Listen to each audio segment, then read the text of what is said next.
रसूल पाक के है बेशुमार मौजज़े, इन्हीं में एक मौजज़ा, इन्हीं में एक मौजज़ा। ये बात सिखाने की जरूरत नहीं पड़ती, बल्कि जब बच्चा जो है माँ का वफादार होता है ना, तो अल्लाह रब्बुल इज्जत उसकी मुश्किलों को आसान फरमा देता है। अजीजान मिल्लत इस्लामिया, आज हम वालिदैन की अजमत को नहीं जानते, आज हम वालिदैन की जो है इज्जत को नहीं करते। अजीजान मिल्लत इस्लामिया, गौर फरमाना, अल्लाहु अकबर। सरकार दो आलम सल्लल्लाहु तआला अलैहि वसल्लम मकाम जीरान में गोश्त तकसीम फरमा रखे गए। एक ज़ईफा आई, मेरे मुस्तफ़ा करीम सल्लल्लाहु तआला अलैहि वसल्लम ने उस ज़ईफा के लिए अपनी चादर को बिछा दिया। अल्लाहु अकबर। जैसे ही सरकार ने उस ज़ईफा के लिए अपनी चादर को बिछाया, तमाम मजमा पूरा हैरान हो गया। अल्लाहु अकबर। उस ज़ईफा का मकाम क्या होगा जिसके लिए ज़मीन और ज़मा के मालिक की चादर बिछ रही है, जो नबियों के सरदार है उनकी मुबारक चादर उस ज़ईफा के लिए बिछ रही है। अल्लाहु अकबर। पूरा मजमा हैरान है, उस ज़ईफा का आलम क्या होगा।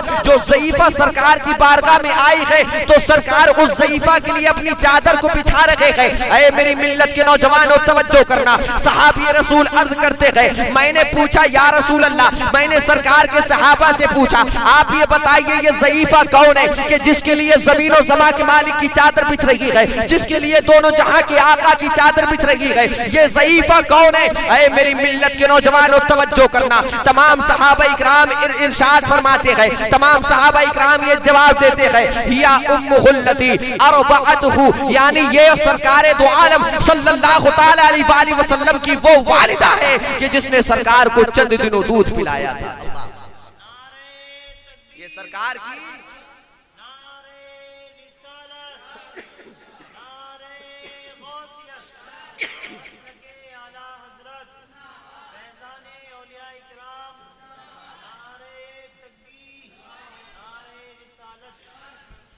ये सरकार की वो वालिदा है कि जिसने सरकार को चंद दिनों दूध पिलाया था। ऐ मेरी मिल्लत के नौजवानों, जो चंद दिनों जो औरत दूध पिला दे तो उसका मकाम इतना होता है कि जमीन और समा के मालिक उसके लिए अपनी चादर बिछा रखे हैं, मकीन और मका के मालिक उसके लिए अपनी चादर बिछा रखे हैं। मैं आपसे पूछना चाहता हूँ, ऐ मेरी मिल्लत के नौजवानों, आप बताइए उस माँ का मकाम क्या होगा जिस माँ ने तुम्हें अपना खूने जिगर पिलाया है। उस माँ का मकाम क्या होगा जिसने तुम्हें पैदा करते वक्त अपनी जान को अपनी हथेली पर रख लिया हो। उस माँ का मकाम क्या होगा जिसने तुम्हें पैदा करते वक्त अपने सरहाने कफन रख लिया हो। उस माँ का मकाम क्या होगा जिसने तुम्हारी खातिर परेशानियां झेली हो। उस माँ का मकाम क्या होगा मेरी मिल्लत के नौजवानों, उस माँ का मकाम क्या होगा जिसने खुद गीले में रहकर तुम्हें सूखे में लिटाला हो। उस माँ का मकाम क्या होगा जिसने खुद भूखे रहकर के अपने हिस्से का निवाला तुम्हें खिलाया हो। ऐ मेरी मिल्लत के नौजवानों, जो माँ चंद दिनों दूध पिला दे उसके मकाम का यह आलम है कि जमीनों समा के मालिक अपनी चादर बिछा रहे हैं। तो जिस माँ ने तुम्हें पैदा किया है उस माँ का मकाम क्या होगा। जिस माँ ने तुम्हें पैदा किया उस माँ का मकाम क्या होगा। अजीजान मिल्लत इस्लामी, हज़रत मूसा अलैहिस्सलाम पर पहुंचे। मूसा अलैहिस्सलाम के ताल्लुक से कौन नहीं जानता। अल्लाहु अकबर। इतना जलाल कि मलकुल मौत आपके पास आए, कहने लगे मूसा अलैहिस्सलाम से चलिए, खुदा ने बुलाया। एक थप्पड़ मारा, आंख निकाल। मूसा मलकुल मौत एक थप्पड़ में आंख। अल्लाह की बारगाह में गए, करने लगे या इलाहुल आलमीन, कैसे आदमी के पास भेजा, वो तो मरना ही नहीं चाह रहा है। या इलाहुल आलमीन, कैसे आदमी के पास भेजा, वो तो मरना ही नहीं चाहता है। एक थप्पड़ मारा, एक में आंख बाहर कर दिया। अल्लाह रब्बुल इज्जत ने इरशाद फरमाया, कोई दिक्कत की बात नहीं, चलो वापस जो है अल्लाह रब्बुल इज्जत ने उनकी आंख को ठीक कर दिया। इरशाद फरमाया, जाओ और मेरे मूसा से कहना कि एक बैल के ऊपर हाथ रख ले और जितने बाल आएंगे मैंने उसे उतने साल की जिंदगी अता फरमा दी है। सुभान अल्लाह। हज़रत मूसा अलैहिस्सलाम की बारगाह में हज़रत मलकुल मौत हज़रत इस्राईल अलैहिस्सलाम हाजिर हुए। हाजिर होने के बाद में अर्ज करते, हुजूर अल्लाह ने तुम्हारे लिए एक ऑफर निकाला है। अल्लाह ने तुम्हारे लिए एक ऑफर निकाला, रख लो बैल की पुश्त पे हाथ और जितने बाल आ जाएं उतने साल की जिंदगी तुम्हें अल्लाह रब्बुल इज्जत ने अता फरमा दी। मेरी मिल्लत के नौजवानों, हज़रत मूसा अलैहिस्सलाम इरशाद फरमाते, यानी इसका मतलब तू दोबारा भी आएगा, आज नहीं तो कल तुझे आना ही है। कहा हाँ आऊंगा जरूर, आना तो मुझे जरूर है, इसलिए रब का फरमान है। तो हज़रत मूसा अलैहिस्सलाम ने इरशाद फरमाया, जब मुझे कल भी जाना है आज भी जाना है तो आज ही ले चल। इतना जलाल के मलकुल मौत के थप्पड़ मारा तो आग निकाल दी। अल्लाह अकबर। रब की बारगाह में हाजिर होते ऊंची ऊंची आवाजों में बात करते। अल्लाह अकबर। एक दिन रब की बारगाह में हाजिर हुए, अल्लाह रब्बुल इज्जत ने इरशाद फरमाया, ऐ मूसा अपनी जबान संभाल कर, आज तेरी ऊंची आवाजें नहीं सुनी जाएंगी। ऐ मूसा अपनी जबान संभाल कर बात करेगा। ऐ मूसा आज जो है जबान को, आज अपनी आवाज को नीचा करके बात करेगा। अल्लाह अकबर। हजरत मूसा अलैहिस्सलाम रब की बारगाह में अर्ज करते गए, या इलाहुल आलमीन, मेरा तो अंदाज ही यही है, मेरा तो बोलने का तरीका ही यही है, मैं जब बोलता हूँ तो ऊंची ऊंची आवाजों से बोलता हूँ। या इलाहुल आलमीन, मेरा तो अंदाज ही यही है। आखिर उसकी वजह क्या है कि आज तूने मेरे बोलने पर पाबंदी लगा दी है। या इलाहुल आलमीन, उसकी वजह क्या है, आज तूने मुझे नीची आवाज से बोलने के लिए कहा है। अल्लाह रब्बुल इज्जत ने इरशाद फरमाया, ऐ मूसा सुन, जब तू घर से निकलता था तो तेरी बूढ़ी वालिदा अपने दामन को फैला देती थी, मेरी बारगाह में दुआ करती थी। या इलाहुल आलमीन, मेरा मूसा नादान है। या इलाहुल आलमीन, ये ऊंची ऊंची बातें करता है। या इलाहुल आलमीन, अगर तेरी शान में गुस्ताखी कर देना, या इलाहुल आलमीन, अगर तेरे सामने ऊंची ऊंची बातें करे, ये नादान है, इसकी खताओं को दरगुजर फरमा देना। या इलाहुल आलमीन, इसकी गलतियों को माफ फरमा देना। अल्लाह रब्बुल इज्जत ने इरशाद फरमाया, ऐ मूसा, तेरी वालिदा दुआ करती थी, मैं तेरी गलतियों को दरगुजर फरमाता था। आज जो वालिदा तेरे लिए दुआ करती थी, आज उसका इंतकाल हो गया है, आज तेरे लिए दुआ करने वाला कोई नहीं है। ऐ मूसा, तू आज अपनी जबान संभाल कर, आज तेरे लिए दुआ करने वाली मां नहीं है। अजीजान मिल्लत इस्लामिया, कौन कह रहे हैं, नबियों, हजरत मूसा अलैहिस्सलाम बहुत ऊंचा मर्तबा अल्लाह रब्बुल इज्जत की बारगाह में पाया। अल्लाह रब्बुल इज्जत से तमन्ना करते, या इलाहुल आलमीन, मुझे अपना दीदार करा दे। अल्लाह रब्बुल इज्जत ने इरशाद फरमाया, मूसा, अगर तुमने मेरी तजल्ली किताब अगर तुम ले आए तो मैं तुम्हें अपना दीदार करा दूं। तजल्ली किताब ही ना ला पाए तो दीदार क्या करें? इतना ऊंचा मकाम। अजीजान मिल्लत इस्लामिया, गौर करना, आखिर हम परेशान हाल क्यों रहते हैं? अजीजान मिल्लत इस्लामिया, परेशान हाल रहने की वजह यह है कि हम अपने बच्चों को अच्छे संस्कार नहीं देते, हम अपने बच्चों को अच्छी बातें बताते नहीं। अजीजान मिल्लत इस्लामिया, हम अपने बच्चों की जिंदगियां खराब कर देते। बड़े होने के बाद में वो यही वजह कि हमारा अदब नहीं कर पाते, हमारे मकाम और मर्तबे को समझ नहीं पाते। ऐ मेरी मिल्लत के नौजवानों, तवज्जो करना, आज हमारी शिकायतें ये रहती है कि हजरत हमारे कारोबार में बरकतें नहीं होती, हजरत हमारा पूरा खानदान कमाता है, लेकिन हम न जाने हमारे कारोबार में बरकतें क्यों नहीं होती। अजीजान मिल्लत इस्लामिया, उसकी वाहिद वजह यही है कि हमारे वालिदैन हमसे राजी नहीं होते, हमारे वालिदैन हमसे नाराज होते हैं। मेरी मिल्लत के नौजवानों, तवज्जो करना, मेरे सरकार इरशाद फरमाते हैं, गदर रब्बी फी रदल वालिदी व सुख्तुर रब्बी फी सुख्तुल वालिदी। मेरे सरकार ने इरशाद फरमाया, खुदा की रजा बाप की रजा में है और खुदा की नाराजगी बाप की नाराजगी में है। ऐ मेरी मिल्लत के नौजवानों, तवज्जो करना, आज हम अजमेर शरीफ के चक्कर तो लगाते हैं, वहां जाकर हम दुआएं करते हैं, लेकिन हमारी दुआएं कबूल क्यों नहीं होती? हम बगदाद शरीफ जाते हैं, वहां जाकर हमारी दुआएं कबूल नहीं होती। हम कलियर शरीफ जाते हैं, इमाम अहमद रजा के मजार पर जाते हैं, हमारी दुआएं वहां भी कबूल नहीं होती। हम 5 वक्ता नमाजों में दुआ करते हैं, हमारी दुआएं कबूल नहीं होती। उसकी वजह क्या है? उसकी वाक़िद वजह यही है कि हमसे हमारा खुदा राजी नहीं है। और हमसे हमारा खुदा क्यों राजी नहीं है? हमारे वालिदैन हमसे राजी नहीं, हमारे वालिदैन हमसे राजी नहीं, इसलिए हमारा खुदा राजी नहीं। ऐ मेरी मिल्लत के नौजवानों, में गारंटी के साथ में कहता हूँ, तुम्हें बगदाद जाने की जरूरत नहीं है, तुम्हें अजमेर जाने की जरूरत नहीं है, बल्कि आप अपने वालिदैन से दुआ कराएं। बगदाद वाले गौसे आजम की दुआ तेरे बाप की दुआ में गए, बगदाद वाले गौसे आजम की दुआ तेरे बाप की दुआ में गए। तेरा बाप जो दुआ करेगा वो अल्लाह रब्बुल इज्जत की बारगाह में डायरेक्ट कबूल होगी। और ये मैं अपनी तरफ से नहीं, सरकार फरमाते, सलासु दावातिन मुस्तजाबातुन लहुन्ना ला शक्का फीहिन्ना, दावतुल मज़लूमी व दावतुल मुसाफिरी व दावतुल वालिदैनि अलल वलदी। सरकार फरमाते हैं, 3 लोग ऐसे गए कि जिनकी दुआएं कबूल होने में कोई शक नहीं है। अल्लाह अकबर। 3 लोग ऐसे, वो 3 लोग कौन है? तो सरकार ने इरशाद फरमाया, बाप वालिदैन अपने बेटे के हक में दुआ करते हैं, ये दुआ कभी रद्द नहीं होती, डायरेक्ट अल्लाह रब्बुल इज्जत की बारगाह में कबूल हो जाती है। मुसाफिर जो सफर करता हो, वो किसी के हक में दुआ कर दी, ये भी दुआ अल्लाह की बारगाह में कबूल होती है। तीसरा कौन? मजलूम, जिस पर जुल्म किया गया हो, वो अल्लाह की बारगाह में दुआ कर दिया, अल्लाह रब्बुल इज्जत की बारगाह में डायरेक्ट वो दुआ कबूल हो जाती है। अल्लाह मिल्लत इस्लामिया, गौर फरमाना, हजरत अलकमा रदी अल्लाह ताला अन्हु, सरकार दो आलम सल्लल्लाहु ताला अलैहि वसल्लम का जमाना है, आखिरी वक्त नज़ा का आलम है, कलमा पढ़ने की कोशिश कर रहे हैं लेकिन कलमा पढ़ा ही नहीं जा रहा है।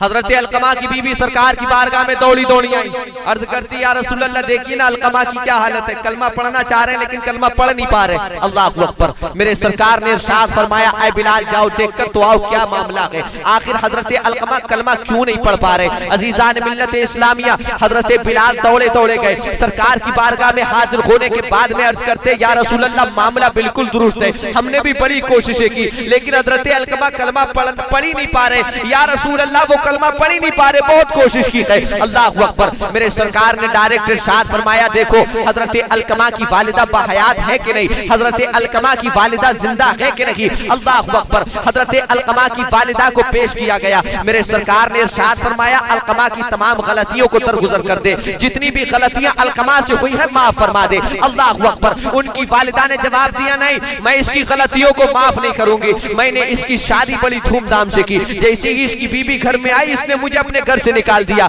या रसूल अल्लाह मैं पानी को परेशान हो गई, या रसूल अल्लाह मैं खाने को परेशान हो गई, या रसूल अल्लाह मैं कपड़े लत्तों को परेशान हो गई, या रसूल अल्लाह मैं इसको कैसे माफ कर सकती हूँ। अल्लाह अकबर। ऐ मेरी मिल्लत के नौजवानों तवज्जो करना, मेरे सरकार ने इरशाद फरमाया अगर तू माफ नहीं कर सकती है ना तो अभी मैं हुक्म देता हूँ मेरे तमाम सहाबा लकड़ियों को इकट्ठा करेंगे, लकड़ियों को इकट्ठा करने के बाद में उसमें आग लगाएंगे, आग लगाने के बाद में अलकमा को उस आग में फेंक देंगे। अल्लाह अकबर। मेरे सरकार ने हुक्म दे दिया, सहाबा इकराम ने लकड़ियों को इकट्ठा कर लिया। मेरे सरकार ने जैसे ही इरशाद फरमाया ना कि इस लकड़ी के गट्ठे में आग लगाओ और अलकमा को फेंक दो इस आग के अंदर। अल्लाह अकबर। माँ का कलेजा चीख पड़ा, माँ की ममता रो पड़ी, सरकार की बारगाह में चीख करके अर्ज करती है या रसूल अल्लाह नालायक जरूर है लेकिन बच्चा मेरा है, या रसूल अल्लाह मैंने इसे अपना खूने जिगर पिलाया है, या रसूल अल्लाह मैं इसे कैसे आग में चलता हुआ देख सकती हूँ, या रसूल अल्लाह ये तो नादान बचपनों से गलतियां करता हुआ आया है, या रसूल अल्लाह इसे आग में न जलाइए। अल्लाह अकबर। मेरे सरकार ने जलाल में इरशाद फरमाया सुन जो वालिदैन का नाफरमान है वो दुनिया के अंदर न सही लेकिन बरोज़े क़यामत जरूर आग के अंदर चलेगा। अल्लाह अकबर। ऐ मेरी मिल्लत के नौजवानों तवज्जो करना, जब इतना सुना है ना तो वालिदा अर्ज करने लगी या रसूल अल्लाह खुदा के वास्ते कोई हल निकाल दीजिए। सरकार ने इरशाद फरमाया इसका एक ही हल है, तू इसकी तमाम गलतियों को माफ कर दे। अल्लाह अकबर। ऐ मेरी मिल्लत के नौजवानों तवज्जो करना, हजरत अलकमा की माँ ने जैसे ही अलकमा की तमाम गलतियों को माफ किया है अल्लाह अकबर फौरन आपकी जबान से कलमा तैयबा अदा हुआ है और आपकी जो रूह थी वो कफ़स अंसुली से परवाज कर अलकमा से जो अलकमा रज़ियल्लाहु ताला अन्हु कलमा नहीं पढ़ पा रहे थे जैसे ही वालिदा ने माफ किया अल्लाह अकबर वैसे ही आपने जो है फौरन जो है कलमा तैयबा पढ़ा और कलमा तैयबा पढ़ने के बाद में आपकी रूह जो है वो कफ़स अंसुली से परवाज कर गई। अल्लाह अकबर। ऐ मेरी मिल्लत के नौजवान वालिदैन की खिदमतें किया करो, कितने दिन की जिंदगी यार उनकी बस्ती है। हमारी शादी के बाद में मुश्किल से 20-25 साल पे आज सरकार दो आलम सल्लल्लाहु ताला अलैहि वसल्लम ने इरशाद फरमाया मेरी उम्मत की उम्र 60 साल होगी। हजरत 60 साल होगी मेरी उम्मत की उम्र, उससे बाद में यानी उससे ज्यादा बढ़ने वाले बहुत से कम लोग होंगे। अजीजान मिल्लत इस्लामिया वालिदैन की उम्र कितनी बस्ती है। अल्लाह अकबर। क्या हम इतना भी बर्दाश्त नहीं कर सकते? क्या हम उनकी तीखी जबान को भी बर्दाश्त नहीं कर सकते? याद रखो बच्चा जब बचपन में होता है, जब उसके बचपन का जमाना होता है उसमें अकल कम होती है, बार बार सवाल करने की उसकी आदत होती है। अजीजान मिल्लत इस्लामिया बार बार गलती करने की आदत होती है। यही बचपन की आदत बुढ़ापे के अंदर भी आती है। अल्लाह अकबर। उनके बोलने की आदत पड़ जाती है, वो ऑटोमेटिक बिला वजह में जो है खुराफात की बातें करने लगते हैं। लेकिन अजीजान मिल्लत इस्लामिया जवानी में जो हमारी अकल बिल्कुल सलामत होती है, यानी हम समझ सकते हैं अगर छोटा बच्चा गलतियां करे तो आप क्या कहते हैं बच्चा तो है उसने गलती कर दी। मेरी मिल्लत के नौजवानों बुढ़ापे के अंदर भी ऐसा ही मामला हो जाता है। तो जिस तरह से तुम्हारे वालिदैन ने बचपन में तुम्हारी गलतियों को नजरअंदाज किया था उसी तरह से हम पर और आप पर लाजिम है कि हम बुढ़ापे में उनकी गलतियों को हम पर और आप पर ये लाजिम है कि हम बुढ़ापे में और इसकी वजह क्या होती है? इसकी वजह तालीम होती है। तालीम यानी हम अपने बच्चों को अच्छी तालीम नहीं देते, उन्हें पता ही नहीं रहता कि माँ बाप का मर्तबा क्या है, माँ बाप का मकाम क्या है। कभी हमने उस्ताद के पास पढ़ने के लिए भेजा ही नहीं, कभी हमने उस्ताद के पास पढ़ने के लिए भेजा ही नहीं, कभी हमने कुरान की तालीम दी ही नहीं, हदीस क्या कहती है हमने उसको बताया नहीं। जब बच्चा नालायक हो जाता है तब मौलवी साहब के पास जाना होता है, मौलवी साहब इसका तो दिमाग खराब हो गया, ये तो घर में घुसते ही गाली बकता, इधर उधर हाथ पैर फेंकता, मौलाना साहब ये मत पूछो मेरे दहेज के जितने बर्तन थे वो सब इसने तोड़ डाले। वो सब इसने तोड़ दिए, एक भी सलामत नहीं बचा। तो उसकी वजह क्या होती? उसकी वजह यही होती है कि हमारे पास तालीम नहीं है, हमारे पास इल्म नहीं है। अजीजान मिल्लत इस्लामिया सरकार फरमाते ना, बरोज़े क़यामत ऐसे भी लोग होंगे जिन्होंने नमाजें भी पढ़ी होंगी, जिन्होंने रोजे भी रखे होंगे, जिन्होंने ज़कातें भी दी होंगी, लेकिन उसके बाद भी देखा जाएगा कि वो जहन्नम के अंदर जा रहे हैं। अल्लाह अकबर। ऐ मेरी मिल्लत के नौजवानों, अल्लाह रब्बुल इज्जत उनसे पूछेगा कि आप तो नमाजें भी पढ़ते थे, आप तो ज़कातें भी देते थे, फिर आप जहन्नम में क्यों जा रहे हैं? उनका जवाब ये होगा कि हम नमाजें जरूर पढ़ते थे, हम रोजे जरूर रखते थे, लेकिन हमारे जहन्नम में जाने की वजह यह है कि हम हुकूकुल इबाद अदा नहीं करते, हम हुकूकुल इबाद अदा नहीं करते। अजीजान मिल्लत इस्लामिया सरकार की एक हदीस है कि दुनिया मोमिन के लिए कैद खाना है, दुनिया मोमिन के लिए कैद खाना है, और जो है काफिर के लिए जन्नत है। ये सरकार ने इरशाद फरमाया। समझ रहे हैं? बच्चा जब छोटा होता है उसके ऊपर ना नमाज पढ़ना फर्ज होता है, ना ज़कात देना फर्ज होता है, और ना ही उस पर रोजा रखना फर्ज होता है। ऐश की जिंदगी जीता है, जैसी बालिग हुआ तो नमाज पढ़ना भी फर्ज हो गया। समझ रहे हैं? अब उस पे वालिदैन की फर्ज हो गया, और बड़ा हुआ तो उसकी शादी होगी तो अब उसे बीवी के हुकूक भी अदा करने पड़ेंगे। समझ रहे हैं? और जो सबसे बड़ा बहादुर वो शख्स है जो बीवी के दरमियान और वालिदैन के दरमियान हक फैसला करे। अच्छो ही खोपड़ी हिल जाती है, मत पूछो। घर में घुसना दुश्वार हो जाता है, सोचता है किसकी सुनूं। इधर की कह रहा हूं तब भी दिक्कत है, और इधर की कह रहा हूं तब भी दिक्कत, इधर की कह रहा हूं तब भी दिक्कत। मैंने खुद रोते हुए देखा है, रोते हुए। हजरत हम क्या करें यार, किसकी कहें हजरत, कुछ समझ में नहीं आता। उधर वालिदा है, इधर बीवी, उधर वालिदा है, इधर बीवी है, किसकी कहे तो कहे किसकी? अजीजान मिल्लत इस्लामिया, औरतों को भी सोचना चाहिए कि अकेला आदमी है तो वो क्या करेगा, किसकी कहेगा? मेरी मिल्लत के नौजवानों तवज्जो करना, औरतों का भी बहुत बड़ा हक है। एक शख्स था, उसकी 2 बीवियां थी, 2 शादियां की। मुनीम जी गौर करना, 2 शादियां की। अल्लाह अकबर। यहाँ तक कि वो उनके साथ में इतना इंसाफ करता था, जैसा मकान इसके लिए वैसा मकान इसके लिए, जैसा कपड़ा इसके लिए वैसा कपड़ा उसके लिए। अजीजान मिल्लत इस्लामिया, यहाँ तक कि उसने खाने का भी इंतजाम दोनों के लिए एक ही कर रखा था। अल्लाह अकबर। पता नहीं क्या मर्जी मौला थी कि दोनों का एक ही वक्त में इंतकाल हो गया, दोनों का एक ही तारीख में इंतकाल हो गया। अल्लाह अकबर। ऐ मेरी मिल्लत के नौजवानों तवज्जो करना, जब दोनों बीवियों का एक ही तारीख में इंतकाल हो गया तो उसने कहा कि मैंने जिंदगी भर इनके साथ में इंसाफ किया है, मैंने जिंदगी भर इनके साथ में इंसाफ किया है, मैंने कभी नाइंसाफी वाला इनके साथ काम नहीं किया है, मैंने कभी इनकी अमानत में खयानत नहीं की है। जब आखिरी वक्त में जब इनका इंतकाल हो गया है तो आज भी मैं इनके साथ इंसाफ करूंगा, मैं दोनों को एक साथ नहलवाऊंगा, मैं दोनों को एक साथ दफन कराऊंगा। अजीजान मिल्लत इस्लामिया, अब उस शख्स ने 2 नहलवाने वालियों को बुला लिया, दोनों को एक साथ नहला भी दिया, 2 कफनाने वालियों को बुला लिया, दोनों को एक साथ कफना भी दिया गया। जब घर से निकालने की बारी आई तो अल्लाह अकबर, घर के अंदर दरवाजा एक ही था। अजीजान मिल्लत इस्लामिया गौर करना, बड़ी पॉइंटेड बात, बड़ी पक्की बात पेश कर रहा हूँ। अल्लाह अकबर। अब उस शख्स ने दरवाजे वाले को बुलाया, दरवाजे वाले ने एक दरवाजा तैयार किया। अब दोनों बीवियों को एक साथ दरवाजे से निकाला गया, दोनों बीवियों को एक साथ दफन किया गया। अल्लाह अकबर। अल्लाह रब्बुल इज्जत की बारगाह में आकर उसने अरीजा पेश किया, या इलाहुल आलमीन, तेरा लाख लाख शुक्र है कि तूने मुझे दोनों बीवियों के दरमियान इंसाफ करने की ताकत बख्शी है। अजीजान मिल्लत इस्लामिया गौर करना, जब वो शख्स रात में सोया है तो एक बीवी उसके ख्वाब में आई, अर्ज करने लगी, ऐ शौहरे नामदार, मैं आपसे नाराज हूँ और अल्लाह रब्बुल इज्जत कभी तुम्हें माफ नहीं करेगा। अल्लाह अकबर। कलेजा फट गया, फौरन कहने लगा, ऐ मेरी शरीक हयात, आप ये बताइए आखिर आप मुझसे नाराज क्यों है, आखिर आप मुझसे नाराज क्यों है? अल्लाह रब्बुल इज्जत मुझे क्यों माफ नहीं करेगा?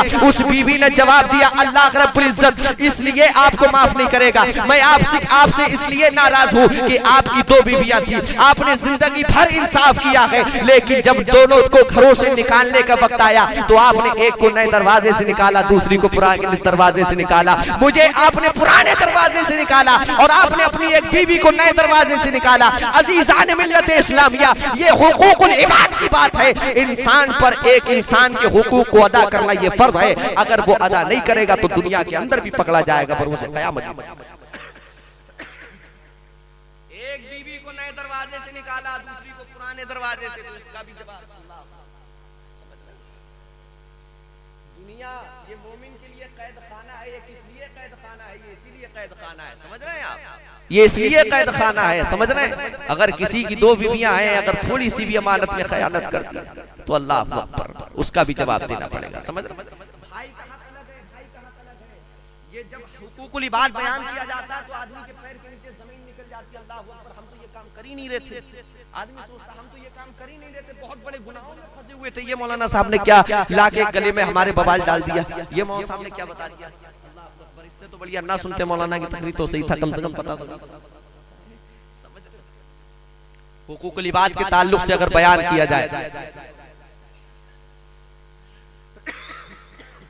हुकूकुल इबाद अगर बयान किया जाए तो उसके ताल्लुक से भी मौजू बहुत। पढ़ने वालों की फहरिस्त अगर तवील नहीं होती तो इंशाअल्लाह मैं कुछ और बयान करता, और ऐसा बयान करता कि इंशाअल्लाह आप कल परसों तक नहीं, कुछ वर्षों तक कुछ याद रखते आप।